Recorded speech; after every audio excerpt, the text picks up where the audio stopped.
근데 자수성가라기보다는 자기 스스로가 누구의 이제 예를 들어서 이런 분들이 좀 소띠가 신축생 소띠가 보면은 어디 직장을 가면 잘 이렇게 그만두지는 않습니다. 네네. 막 꾸준하게 끝까지 가는 사람도 있잖아. 네네. 죽이 끓든 밥이 끓든 약간 그런 강직함도 있죠.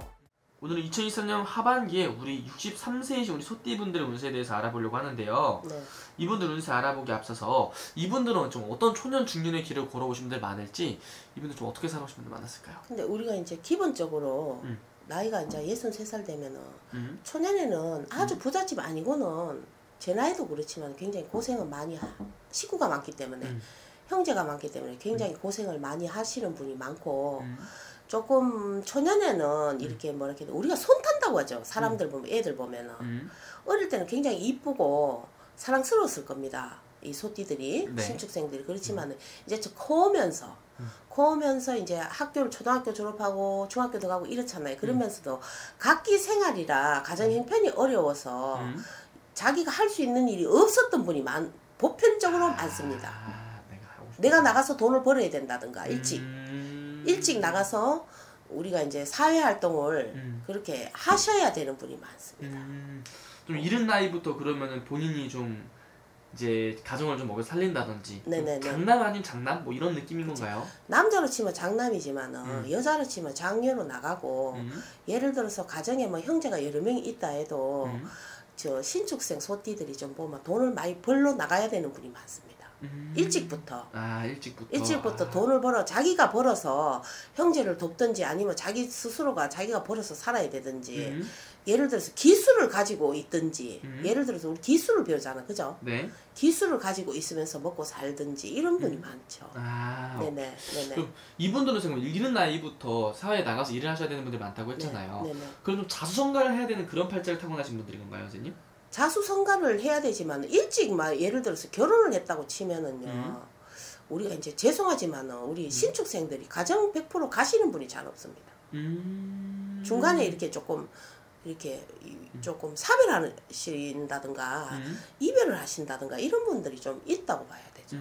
근데 자수성가라기보다는 자기 스스로가 누구의 이제 예를 들어서 이런 분들이 좀 소띠가 신축생 소띠가 보면은 어디 직장을 가면 잘 이렇게 그만두지는 않습니다. 네네네. 막 꾸준하게 끝까지 가는 사람도 있잖아. 네네네. 죽이 끓든 밥이 끓든 약간 그런 강직함도 있죠. 이 신축생들이. 하나를 하면 끝까지 또 가는. 네네네네. 그러니까는 예를 들어서 기술을 배워가지고 끝까지 뭐 예를 들어서 가시는 분.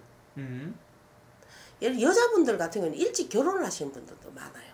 그럼 또 고생길에 들어가나요? 그렇죠. 고생이 조금 고생을 한다든가 조금 사별이 돼서 내가 조금 벌어먹고 살기가 벅벅스러운 분들이 많은데 대신에 우리가 이제 예를 들어서 우리 신이 다 주진 않는다고 하잖아요. 그쵸. 근데 신축생들이 그렇게 가난한 분은 별로 없습니다. 돈이 없어서.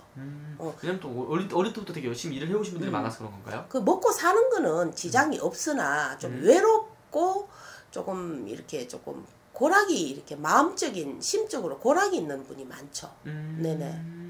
좀 어떤 건지 알겠네. 네네. 그럼 이분들은 선생님이 보시기에 지금까지 살아오면서 많은 또 고난도 많이 있고 본인 힘을 잃고 나갈 분들 많은 거잖아요. 네네. 좀 약간 외롭기도 많이 외로웠을 것 같아요. 기대대가 없이 자기는 혼자서 다 짊어지고 그렇죠. 가야 되는 분들이 많은 거니까. 근데 이제 또 짊어지고 가지만은 또 큰 덕도 없습니다.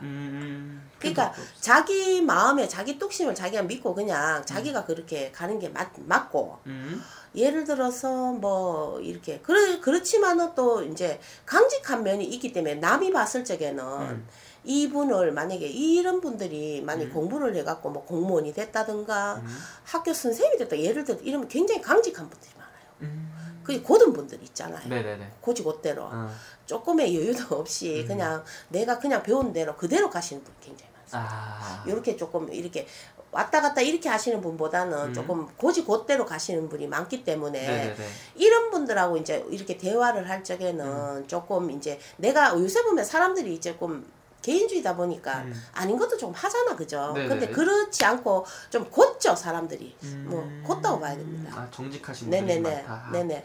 그럼 이분들 선생님 인생을 살아오면서 지금 이 나이까지 60살 아니면 되게 오래 그래도 이 사회에서 또 계신 분들이잖아요. 네네. 선생님이 보시기에 이분들은 어떤 이유 때문에 가장 많이 힘들었을 것 같아요?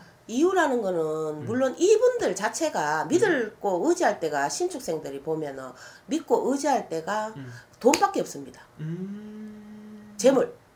예를 들어서 내가 그냥 뭐 돈을 벌어서 집을 하나 사고 또 새끼를 쳐서 하나 더 사고 예를 들어서 현금을 많이 들고 있다든가 이렇게 하면서 제가 재물에 굉장히 의지를 하는 분이 맞죠. 원래 사람이 인간의 의지를 못하면은 돈의 의지를 할 수밖에 없습니다. 의지처라는 게 그렇게 의지를 하기 때문에 그런 부분이 그게 결국은 내가 나중에는 또 상처를 받을 수 있고 그걸로 인해가 너무 많은 또 재물을 바라다 보면 내 스스로가 조금 이렇게 무너질 수도 있으니까 그런 부분을 좀 조심하시는 게 좋습니다. 아, 어떤 건지 알겠네. 무슨 말인지 알겠죠? 네네네. 그럼 이분 운세 하반기 운세를 좀 여쭤볼 건데 하반기 운세에서 이분 좀 그래도 기대해봐도 좋은 부분이 있다면 어떤 걸 기대해봐도 괜찮을지 말씀 부탁드릴게요.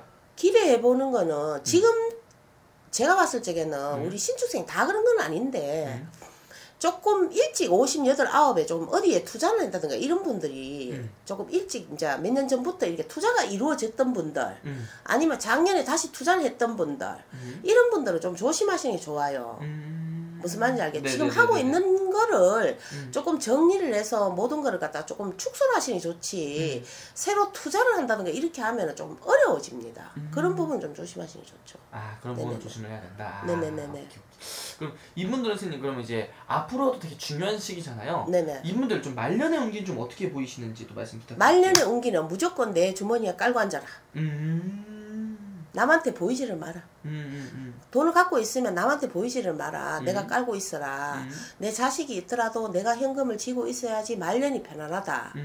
아니면은 너무 과하게 투자를 한다든가 내 식구들 때문에 한다든가 이러면은 누구나 다 똑같겠지만 지금 63살에 너무 나만 이렇게 투자를 많이 하면은 조금 내가 안 좋을 수가 있으니까 그런 부분만 좀 조심하시라. 그리고 자기 비장을 꼭 가지고 계시라.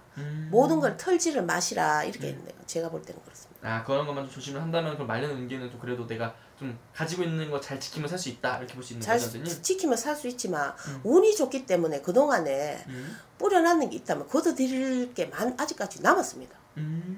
63살 소띠들은 기운이 굉장히 좋습니다. 어쨌든 이분들은 지금까지 살아오면서 내가 많이 베풀기도 베풀고 내가 좀 책임지는 삶을 살아오신 거잖아요. 이런 걸 보답을 받는 시기가 올 수 있다 그렇게 볼 수 있는 거죠? 네네 괜찮습니다. 알겠습니다. 선생님. 이분은 또 운세 또 알아봤는데 더 자세히 궁금하신 분은 개별적으로 또 물어보는 게 제일 정확하겠죠, 선생님? 네, 그렇죠. 알겠습니다. 오늘 좋은 말씀 감사합니다. 네.